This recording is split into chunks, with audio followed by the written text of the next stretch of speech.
বন্ধুরা নতুন একটা ভিডিও নিয়ে আমি আবার হাজির হয়েছি তোমাদের সামনে। তো আজকে আমরা এই ভিডিওতে জেনে নেব ক্লাস 8-এর প্রথম যে গল্প, যেটা নাম হচ্ছে দ্য উইন্ড ক্যাপ এবং লেখা এটা জেন ইয়োলেনের। তো সেই গল্পের অ্যাক্টিভিটিসগুলো আমরা এই ভিডিওতে সমাধান করব। তো সেটা তোমরা ভিডিওর থাম্বনেইল এবং এই বোর্ড ওয়ার্ক দেখে বুঝতে পারছো। তো কথা না বাড়িয়ে আমরা চলে আসবো সমাধানে। দেখো, প্রত্যেকটা বিষয় যদি বোর্ড ওয়ার্ক করতে হয় তাহলে ভিডিওটা অনেকটাই লেন্দি হয়ে যাবে, সেই জন্য আমি কিছু কিছু প্রশ্নের উত্তর মুখেও বলবো। তো অ্যাজ ইউজুয়াল যেটা এমসিকিউ তোমাদের দেওয়া রয়েছে অ্যাক্টিভিটি 1, বলা হচ্ছে টিক দ্য কারেক্ট অল্টারনেটিভ, সঠিক বিকল্পটিতে টিক চিহ্ন দিতে হবে। তো প্রথমে এক দাগ দেখো, বলা হচ্ছে the lad had wanted to be a, মানে ওই যে ছেলেটা সে সবসময় কী হতে চাইতো। তো উত্তর হয়ে যাবে অপশন নাম্বার সি, যেটা হচ্ছে সেইলর, নাবিক হতে চাইতো। এবার 2 দাগ, mother told the lad that he knew the smell of the, মানে মা তার ওই ছেলেটাকে বলেছিল যে সে শুধুমাত্র কিসের গন্ধ জানে। তো উত্তর হবে কি সয়েল, অর্থাৎ অপশান এ হয়ে যাবে উত্তর। এবার 3 দাগ, John put the turtle on his, মানে জন রেখেছিল টার্টেলটা মানে হচ্ছে কচ্ছপটা, অন মানে উপরে, কিসের উপরে, হিজ মানে তার কিসের উপরে। উত্তর হবে অপশান নাম্বার বি, হেড, মাথার উপরে রেখেছিল। এবার 4 দাগ, the fairy man wanted to know John's, মানে ওই যে পরি মানুষটা আর কি, সে জনের কী জানতে চেয়েছিল। উত্তর হচ্ছে option number C, hearts desire, হৃদয় বা মনের যে ডিজায়ার মানে ইচ্ছা, সেই সম্পর্কে জানতে চেয়েছিল।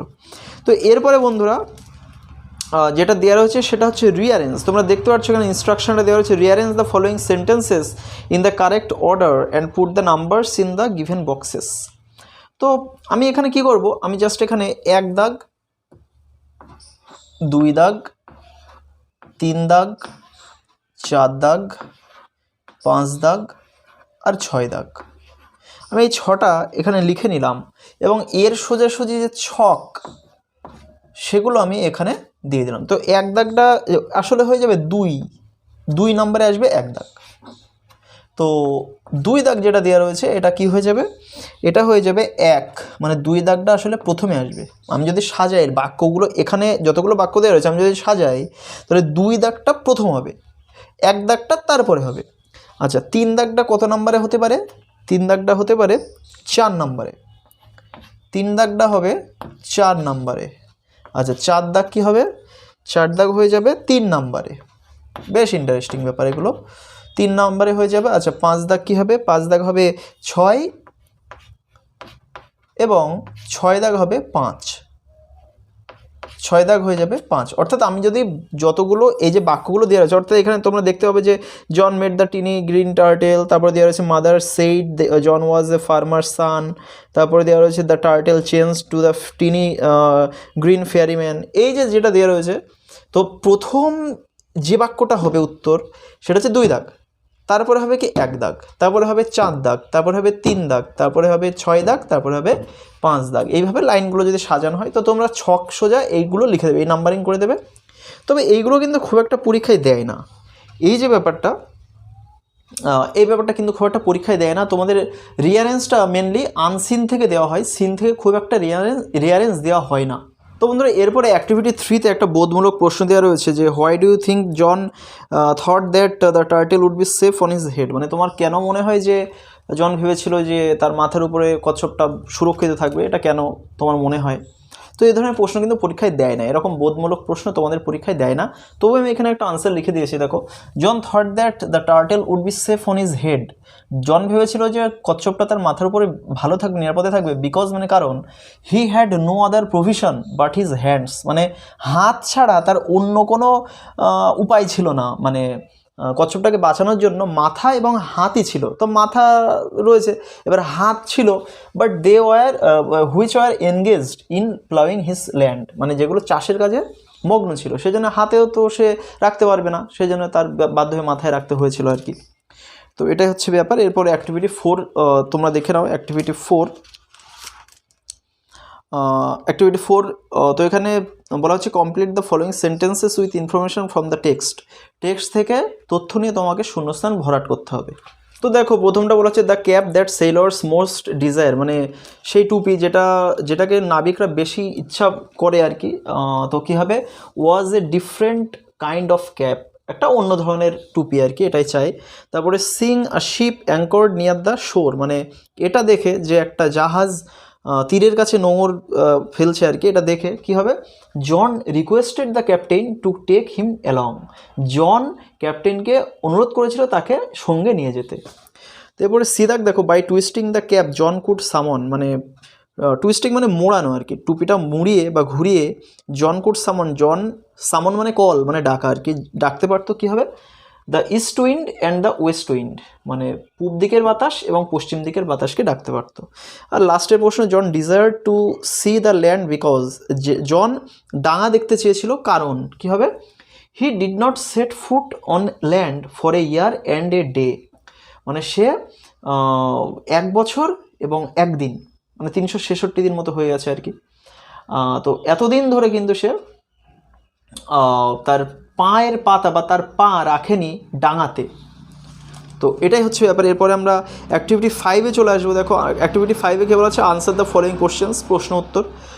প্রথমটা বলা আছে, why did the fairy man offer John the wind cap, কেন পরিমানুষটা জনকে ওই বায়ু বা টুপিটা মানে অফার করেছিল আর কি, দিতে চেয়েছিল। তো উত্তরটা দেখো, the fairy man offer John the wind cap, মানে পরিমানুষটা জনকে বায়ু টুপিটা দিয়েছিল, অফার করেছিল, সিন্স মানে বিকজ মানে কারণ, he put him on his head, সে তাকে তার মাথার উপর রেখেছিল, লাইক এ হ্যাট একটা টুপির মতো করে, টু কিপ হিম সেফ তাকে নিরাপদে রাখার জন্য। এইগুলো তোমরা যদি তোমাদের টেক্সট বইটা একটু ভালো করে খুঁটিয়ে দেখো, আমি কিন্তু বেশিরভাগটাই টেক্সট বই থেকে নিয়েছি, কিছু কিছু জায়গায় খুঁটিনাটি একটু চেঞ্জ করা হয়েছে, সেগুলো করা প্রয়োজন, তবে বেশিরভাগই কিন্তু আমি বইয়ের থেকে নিয়েছি, তোমরা সেগুলো দেখলে বুঝতে পারবে। অ্যাক্টিভিটি 5-এর নেক্সট প্রশ্ন দুটো দেখে নাও। প্রথমে বি দাগ দেখো, বলা হচ্ছে what was the condition that was associated with the wind cap, মানে বায়োটুপির সঙ্গে সম্পর্কিত কোন শর্ত ছিল আর কি। তো শর্তটা দেখো, the condition that was associated with the wind cap was that, মানে সেই শর্ত যেটা কিনা উইন্ড ক্যাপের সঙ্গে রিলেটেড ছিল, অ্যাসোসিয়েটেড ছিল, ওয়াজ দ্যাট মানে ছিল যে no human hand would ever be able to take it off, কোনো মানুষের হাত কিন্তু এটাকে খুলে নিতে পারবে না। নেক্সট সিদাক দেখো, why did John become popular with the sailors, John কেন সেলর্সদের মধ্যে, নাবিকদের মধ্যে পপুলার হয়ে গিয়েছিল। তো দেখো, John became popular with the sailors, মানে জন সেলরদের মধ্যে পপুলার হয়ে গিয়েছিল, ফর মানে because he could supply wind that the sailors called for in the sea, মানে সে বাতাস সরবরাহ করতে পারতো, এবং যেটা কিনা নাবিকরা বেশিরভাগ চাইতো আর কি, সমুদ্রের মধ্যে বাতাসটা ওদের খুব সাহায্যকারী একটা জিনিস, তো সেটা যেহেতু জন সাপ্লাই করতে পারতো, সেই জন্যই কিন্তু সে পপুলার হয়ে গিয়েছিল।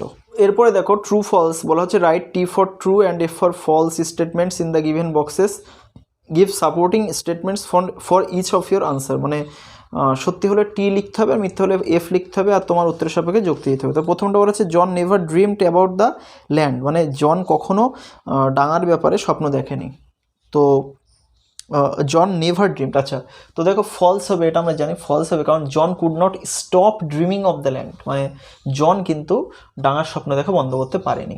তো এরপরে বিদাক দেখো, the squall was called up because John was sleeping, মানে স্কোয়ালটা এসেছিল মানে কারণ জন কিনা শুয়েছিল, তাই এটা কিন্তু ঠিকই, শুয়েছিল বলেই তো তার টুপিটা ঘুরে গিয়েছিল। তো দুটো বড় বড় লাইন লিখতে হবে, consequently the cap on his head twisted round and about, it called up a squall from the clear sky that hit the ship without a warning. দেখো এখানে কিন্তু এমন কোনো লাইন নেই যেটার থেকে বোঝা যাচ্ছে পরিষ্কার যে জন শুয়েছিল বলেই টুপিটা উইন্ডকে ডেকেছিল আর কি, স্কলকে ডেকেছিল। তো এই ধরনের প্রশ্ন কিন্তু আমার মনে হয় পরীক্ষায় দেবে না, এই ধরনের প্রশ্ন। তবে যদি দেয় এরকম দুটো লাইন পরপর লাইন দেখবে তোমাদের টেক্সটের মধ্যে রয়েছে, সেই দুটো তোমরা লিখে দেবে। এরপরে দেখো, the captain was angry with John, মানে ক্যাপ্টেন জনের পরে রেগে গিয়েছিল, এটা কিন্তু ঠিকই, কারণ এরকম একটা লাইন রয়েছে, ইন অ্যাঙ্গার, এটা ট্রু লিখতে হবে, টি লিখতে হবে, in anger he grabbed the tail of the striped cap বলে আরও কিছুটা লাইন রয়েছে। তো আমরা কী করেছি, 3টে ডট দিয়ে ফুল স্টপ দিয়ে দিয়েছি, তাহলে স্যার বুঝতে পারবে যে এরপরে এখনও লাইন রয়েছে, কিন্তু আমার মেন জায়গাটা এখানে আর কি, সেই জন্য এটুকু লিখলেই হয়ে যাবে। এরপরে দেখো, John did not return the wind cap to the ফেয়ারিম্যান, John কি না ফেয়ারিম্যানকে পরিমাণবকে টুপিটা ফিরিয়ে দেয়নি, এটা কিন্তু ফলস হবে, কারণ আমরা এখানে একটা লাইন দেখতে পাচ্ছি একদম শেষের দিকে, John placed the wind cap under a stone where he knew the fairyman would find it, মানে জন রেখেছিল একটা পাথরের নিচে, যেখানে সে জানতো যে পরিমাণটা এটা খুঁজে পাবে, তা নিশ্চয়ই দিতেই চেয়েছিল, না হলে সে আর রাখতো কেন। অনেকে এটা ফলস বলবে এটাকে, তো আমার মতে এটা ট্রু, কারণ দিতে চেয়েছিল বলেই তো সে পাথরের নিচে রেখেছিল যাতে দেখতে পায়, নিশ্চয়ই দিতে চেয়েছিল। তো এরপরে দেখো অ্যাক্টিভিটি 7, এটা প্রশ্ন উত্তর। প্রথমটা বলা হচ্ছে কি, why did the sailors try to rip off the cap from John's head, মানে নাবিকরা কেন চেয়েছিল যে জনের মাথার থেকে টুপিটা খুলে নিতে। তো একটু উত্তরটা একটু লেন্দি হবে। The sailors try to rip off the cap from John's head because, তারা চেয়েছিল জনের মাথাতে খুলে নিতে, কারণ the wind had been whirling about, বাতাস কিন্তু পাক খাচ্ছিল, and the ship tearing the sails and snapping the spars, এবং জাহাজের যে পাল এবং মাস্তুল ওগুলো কিন্তু ছুটে যাচ্ছিল। And they thought it was due to John's fault, এবং তারা ভেবেছিল যে এটা জনের ত্রুটির কারণে হচ্ছে, যেহেতু জনের মাথায় টুপি ছিল আর কি, তো সেই জন্য কিন্তু তারা জনের মাথা থেকে খুলে নিতে চেয়েছিল। তো এরপর বিদাগ দেখো, বিদাগ বলা হচ্ছে how did John divide his time between land and sea, মানে জন কীভাবে ডাঙা এবং সমুদ্রের সময়টাকে ভাগ করে নিয়েছিল। তো দেখো, John divided his time by spending half the year on a ship and half on the shore. তো বছরের সময়টা ভাগ করে নিয়েছিল, বছরে হাফ থাকতো জাহাজে এবং হাফ থাকতো তীরে বা ডাঙাতে, এইভাবেই সে ভাগ করেছিল। তো বাদ বাকি প্রশ্ন দুটো দেখো। প্রথমে সিদাক বলা হচ্ছে, do you think John was rightly called captain Turtle, তোমার কি মনে হয় যে জনকে সঠিক ক্যাপ্টেন টার্টেলটা বলা সঠিক?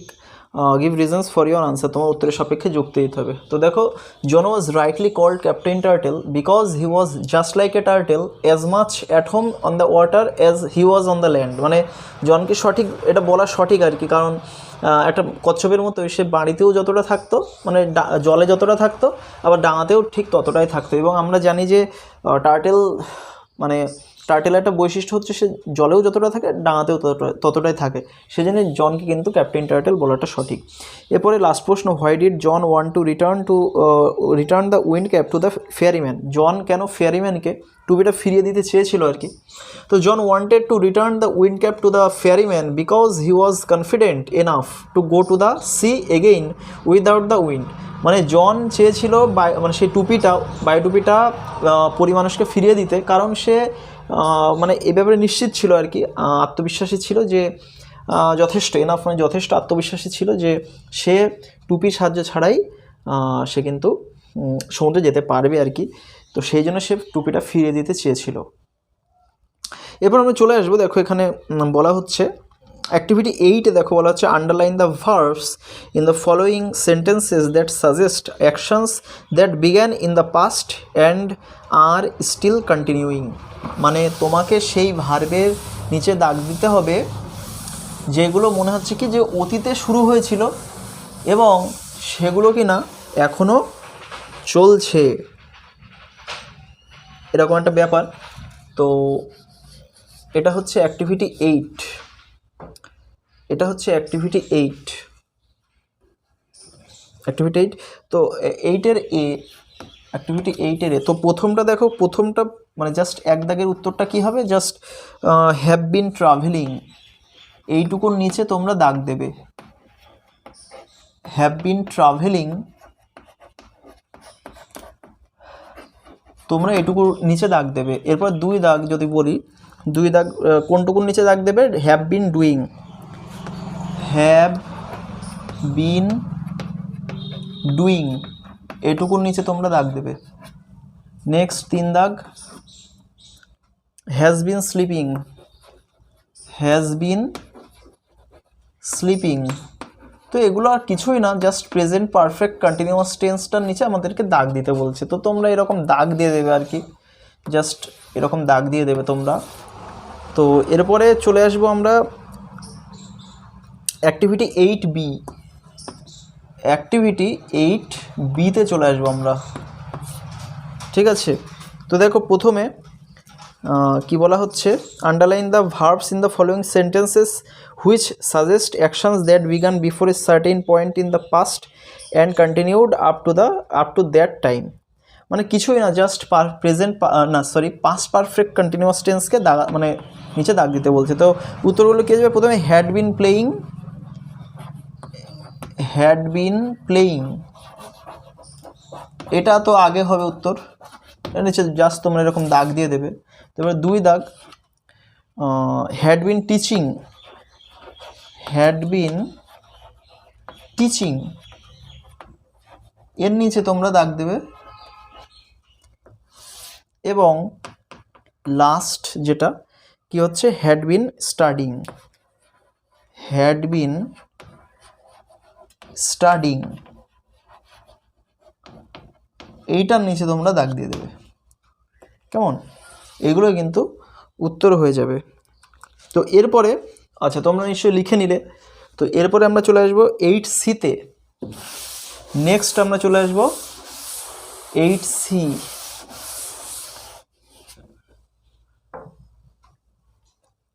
দেখো 8C এখানে প্রথমে এক দাগ কী বলা হচ্ছে, আচ্ছা এখানে ইনস্ট্রাকশন কী দেওয়া আছে, fill in the blanks with the either the present perfect continuous অথবা পাস্ট পারফেক্ট কন্টিনিউয়াস। তো তোমাদেরকে একটু বুঝে নিতে হবে আর কি। যেরকম the train dash when I left home, তো আমরা জানি পাস্ট পারফেক্ট কন্টিনিউয়াস টেন্স যে সেন্টেন্সে থাকবে সেই সেন্টেন্সে কিন্তু পাস্ট ইনডিফিনাইট টেন্সও থাকবে, এটা আমাদের মাথায় রাখতে হবে। তো প্রথমটায় দেখো এই যে পাস্ট ইনডিফিনাইট টেন্স রয়েছে আই লেফট হোম, তো এটা কিন্তু তার মানে present past perfect continuous tense হবে। হ্যাড বিন পোরিং, এটা কিন্তু হয়ে যাবে হ্যাড বিন পোরিং, এটাই কিন্তু উত্তর হয়ে যাবে। এরপরে দেখো দুই দাগে কী বলা হচ্ছে, the engineers dash the bridge for the past few months. এখানে কিন্তু আচ্ছা এখানে এটা কিন্তু হ্যাড বিন বিল্ডিং, এটা কিন্তু হ্যাড বিন বিল্ডিং, এটাই উত্তর হয়ে যাবে হ্যাড বিন বিল্ডিং। তারপর তিন দাগ দেখো, তিন দাগে the performance dash since evening কী হবে, হ্যাভ বিন সিঙ্গিং। এটা দেখো জাস্ট প্রেজেন্ট পারফেক্ট কন্টিনিউয়াস টেন্সের কথাই বলা হচ্ছে এখানে, have been singing, have been singing present perfect কন্টিনিউয়াসে কী হয়, হ্যাভ বিন বা হ্যাজ বিন হয়। তো যেহেতু পারফর্মার্স থার্ড পারসন প্লুরাল সেই জন্য এখানে হ্যাভ হয়ে গেল, হ্যাজ হলো না আর কি। তো এখানে এরপরে at that time mister Roy dash poems for 1 month। আচ্ছা এটা কী হবে, অ্যাট দ্যাট টাইম মানে দেখো একটা সময়ের কথা বলা হচ্ছে, অ্যাট দ্যাট টাইম মানে সেই সময়ে, এটা কিন্তু হ্যাড বিন রাইটিং, এটা কিন্তু অতীতের ঘটনা বলা হচ্ছে বন্ধুরা। তো দেখো অ্যাকচুয়ালি বন্ধুরা এইখানে এই দুই দাগটা নিয়ে আমার একটু ডাউট আর কি। দুই দাগে দেখো বলা হচ্ছে কি যে the engineers dash the bridge for the past few months, মানে গত লাস্ট কয়েকটা মাস ধরে আর কি। তো এখানে আমার মতে কিন্তু এটা প্রেজেন্ট পারফেক্ট কন্টিনিউয়াস টেন্স হওয়া উচিত, হ্যাভ বিন বিল্ডিং হওয়া উচিত। এটা তোমরা এটাকে তোমাদের স্কুলের টিচারের কাছে জিজ্ঞেস করবে, যেটা বলবে তোমরা সেই অনুযায়ী তোমরা কাজ করবে। আচ্ছা এরপরে অ্যাক্টিভিটি রয়েছে 9, অ্যাক্টিভিটি 9 রয়েছে। এরপরে অ্যাক্টিভিটি 9-এ কী করতে হবে, অ্যাক্টিভিটি 9-এ ইনস্ট্রাকশন দেওয়া রয়েছে replace the underline words with their antonyms, মানে অপোজিট শব্দ নিয়ে তোমাকে এখানে মানে যেটা দেওয়া রয়েছে আন্ডারলাইন ওখানে অপোজিট শব্দ দিয়ে তোমার রিপ্লেস করতে হবে আর কি। তো প্রথমে কিছুই না, জাস্ট পুরো সেন্টেন্সটা তোমাদেরকে লিখতে হবে। তো ওবেইডে যায় কী করতে হবে, ডিসওবেইড,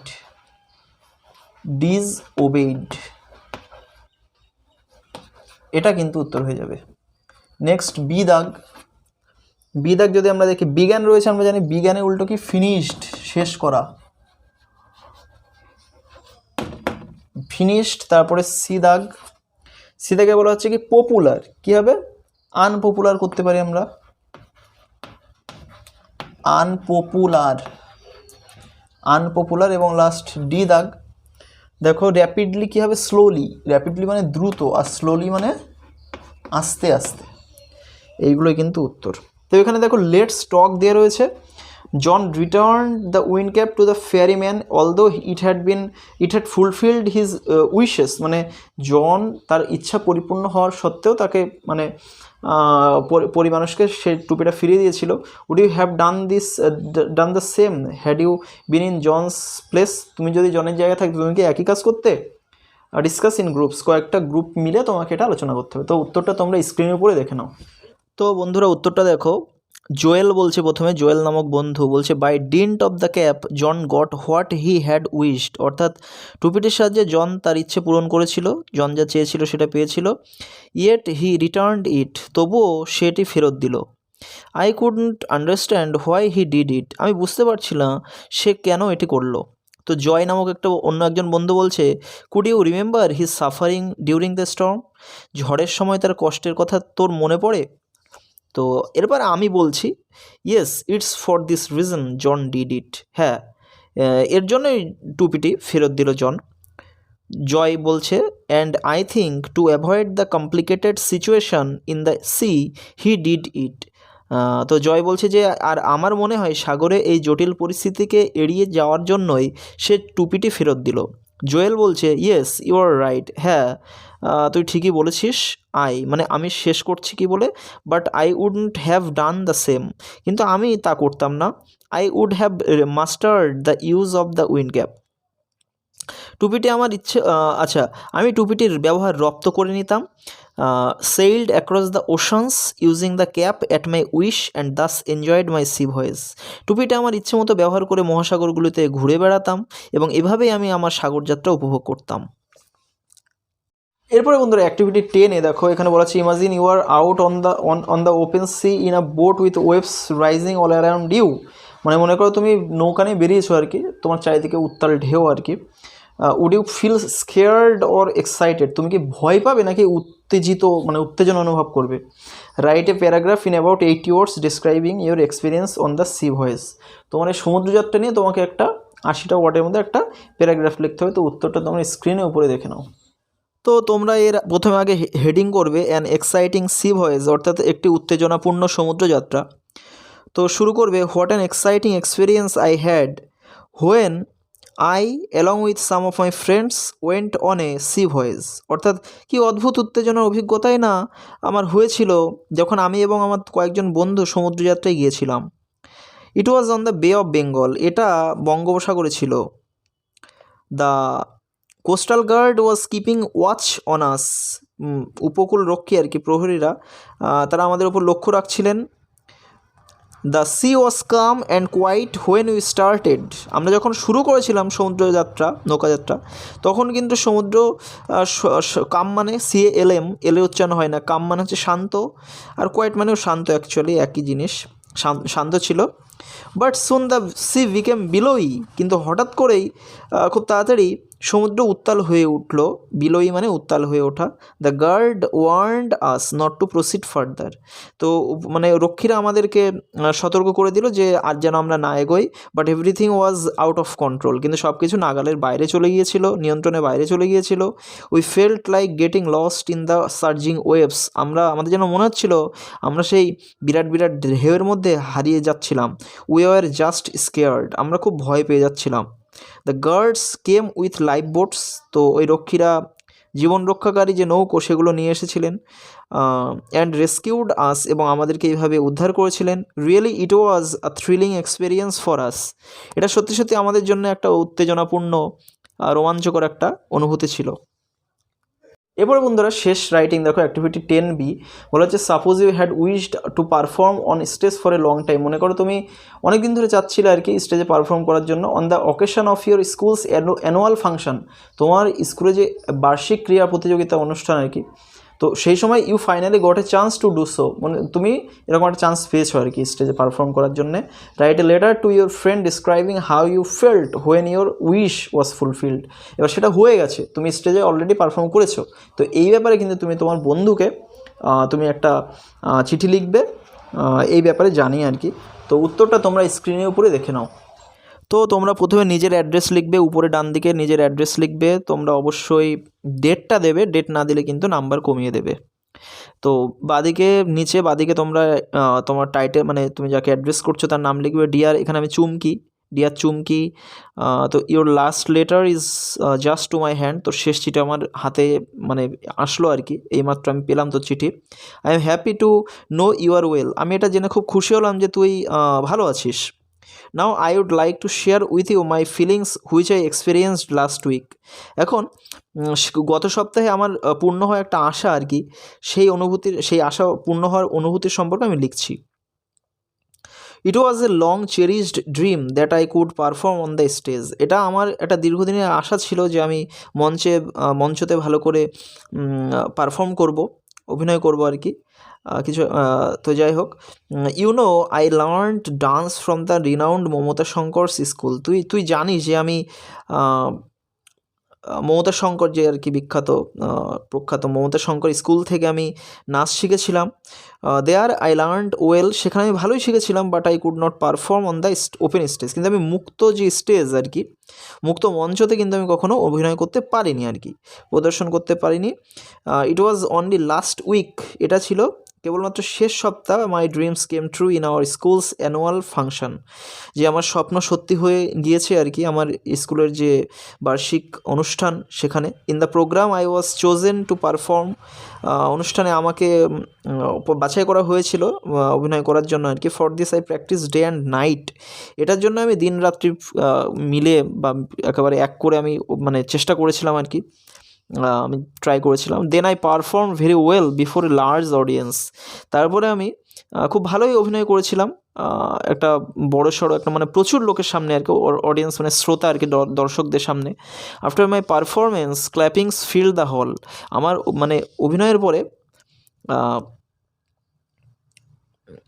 তো মানে আমার যখন নাচটা শেষ হলো আর কি, নাচ বা অভিনয় যাই হোক, তো তারপরে কিন্তু দর্শকরা মানে হাততালিতে হলটা ভরিয়ে দিয়েছিল বা প্রশংসা করে মানে হলটা ভরিয়ে দিয়েছিল। I missed you greatly that moment, তো প্রকৃত বন্ধু যেটা হয় আর কি, সেই মুহূর্তে আমি তোকে খুব মিস করেছিলাম। Hope to see you soon, আশা করবো তোর সঙ্গে খুব তাড়াতাড়ি দেখা হবে। তো ডান দিকে নিজের নাম মানে ইয়োর এভার বা ইয়োর্স এভার বলে নিজের নামটা জাস্ট অনলি নাম লিখতে হবে, টাইটেল লেখা যাবে না। এবং বাঁদিকে তোমার বান্ধবীর অ্যাড্রেস লিখতে হবে, তবে স্ট্যাম্পটা বাধ্যতামূলক, স্ট্যাম্পটা কিন্তু লিখতেই হবে, না হলে নাম্বার কেটে দেবে। তো বন্ধুরা, আমি আশা করবো ভিডিওটা তোমাদের যথেষ্ট উপকারে আসবে। উপকারে এসে থাকলে বা কাজে লেগে থাকলে অবশ্যই ভিডিওটাকে লাইক করো, বন্ধুদের মধ্যে শেয়ার করে দিও এবং কমেন্ট করো, তোমার মতামত জানিও তোমার কেমন লাগলো। আর চ্যানেলটি প্রথমবার ভিজিট করে থাকলে অবশ্যই চ্যানেলটিকে সাবস্ক্রাইব করবে এবং পাশে থাকা অল নোটিফিকেশান বেল আইকনে প্রেস করে দেবে। এর ফলে কী হবে, পরবর্তীকালে যখন আমি নতুন কোনো ভিডিও আপলোড করব তার নোটিফিকেশান তুমি সবার আগে পেয়ে যাবে। তো দেখা হবে পরের ভিডিওতে, ততক্ষণে বাই।